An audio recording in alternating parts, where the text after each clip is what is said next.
The wind was biting cold, and the snow fell heavily around us.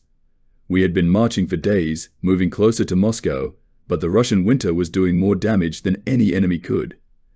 Our coats, thick as they were, couldn't keep out the freezing air that seemed to cut through everything.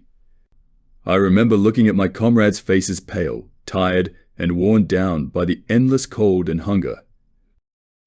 We had reached the outskirts of Moscow in late November. The city was so close, yet it felt unreachable. The Russians were waiting for us, dug in deep, ready to defend their capital. Each day was a battle for survival. Food was scarce, ammunition even scarcer, and the thought of going home seemed like a distant dream. The first attack came at dawn. The Russians came out of nowhere, their forces blending into the white landscape, and before we knew it, shells were raining down on us.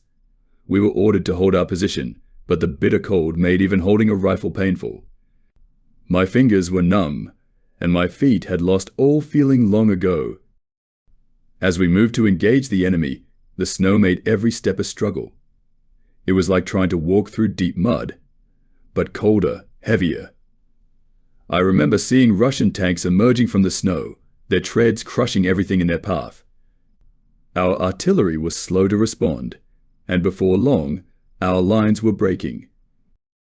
The worst part was the cold. It made everything slower, our movements sluggish, our reactions delayed. I saw men freeze to death in their trenches, their faces turned blue, eyes wide open, as if frozen in terror. Those who survived the first wave of attacks were met with wave after wave of Russian soldiers, relentless, fearless in their defense of Moscow.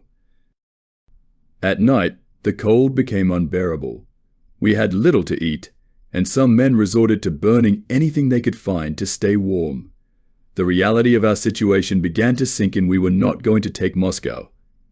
The Russian winter, the vastness of their forces, and their determination were too much for us to handle.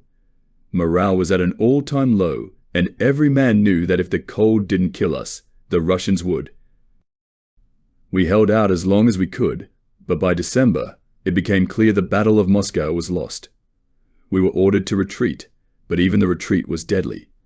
Men froze on the march back, their bodies left behind in the snow, swallowed by the harsh winter landscape.